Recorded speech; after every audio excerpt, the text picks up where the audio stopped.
Facciamo un viaggio nell'anima, lo facciamo con l'assessore alla cultura di Pieve di Soligo, amena località della pedemontana trevigiana, Nicola Sergio Stefani. Buongiorno e benvenuto. Buongiorno a voi, grazie.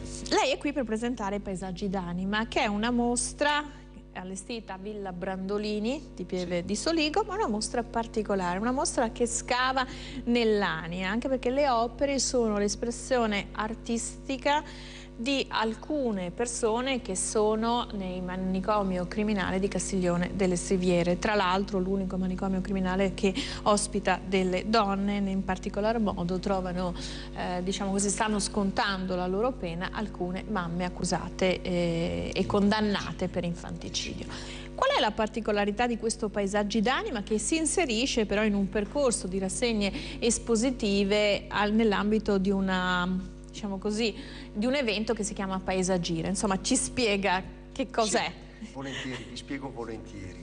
Paesaggi d'Anima è l'evento espositivo che fa da corollario invernale a un format più complesso e più ampio dedicato all'indagine sul paesaggio. Pieve di Soligo si pone come piccola capitale del pensiero paesaggistico in chiave interpretativa moderna, e quindi analizzandolo sia da un punto di vista tecnico, progettuale, amministrativo, politico e giuridico, sia da un punto di vista di carattere romantico vedutistico. Parlare quindi di paesaggio è affrontare una complessità di temi che hanno oltre 40 declinazioni nel vocabolario. E quest'anno parlare di paesaggio è un omaggio ancora di più al poeta Zanzotto? Sì, certo. Quest'anno indirettamente parlare di paesaggio a Pieve di Soligo significa parlare anche della grande afflato intellettuale che ha dato Andrea Zanzotto nel corso dei suoi 90 anni di vita.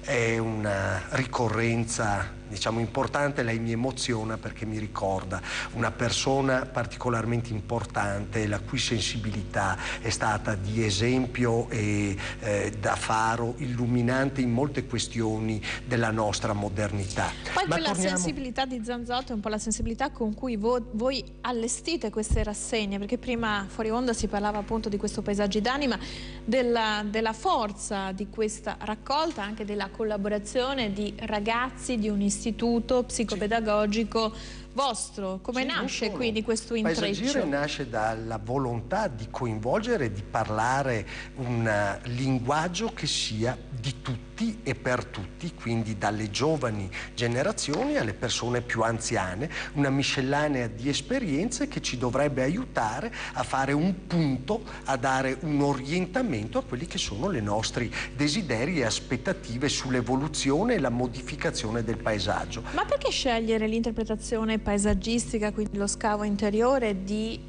persone che sono un po' pazze, ma sono anche la cui follia, la cui pazzia è sfociata in un atto criminale? Perché scegliere proprio loro?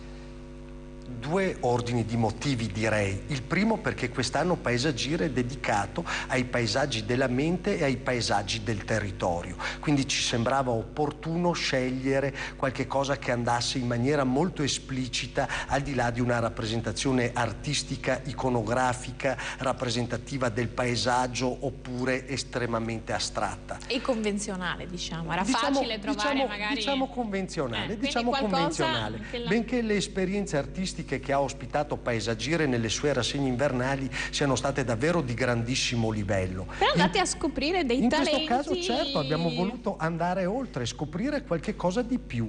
Il paesaggio che sta sotto di noi, e chi può avere un paesaggio sotterraneo fatto di una umanità complessa e così vicina alla complessità che domina il mondo attuale, la nostra modernità. Ci siamo rivolti a degli artisti outsider nella consapevolezza che avremmo rappresentato non solo artisti nuovi, ma tutti i veri fermenti dell'anima, tutte le contraddizioni dell'anima. Le contraddizioni dell'anima, ma che avremmo dato conto di come anche l'arte outsider o l'art brut sia davvero un fenomeno artistico di straordinaria importanza e levatura, sia arte allo stato puro, purissima arte. Bisogna essere folli per essere artisti, per essere creativi, per essere geniali. Qualcuno sostiene che la genialità sia anche frutto di una sana follia.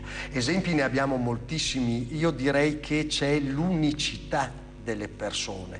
Diventa vincente la capacità di avere consapevolezza di sé, dei propri mezzi, il senso critico, la voglia, l'orgoglio di andare oltre a quelli che sono gli ostacoli determinati dalla banalità e dalla quotidianità. Una mostra interessante che ha riscosso successo di pubblico anche per questa compartecipazione della comunità attraverso gli studenti del liceo, ma una mostra che purtroppo finisce il 15 gennaio, insomma solo 2 mesi. È poco? Sì, è poco e ci dispiace. La possiamo prorogare? Ci dispiace molto, la vorremmo prorogare. Si prende l'impegno di prorogarla? Certo, io da parte mia, dottoressa, l'impegno lo metto assolutamente volentieri. Può essere anche fuori mano per qualcuno. Beh, in questo caso il fuori mano direi che sta a quelli che ritengono... Siamo anche fuori tempo, io starei qui delle ore a parlare di arte, ma non è possibile. Ringrazio l'assessore Nicola Sergio Stefani di Pieve di Soligo, ringrazio voi per averci seguito, ci rivediamo con l'edizione Flash alle 17:50. Grazie e buon pomeriggio, arrivederci.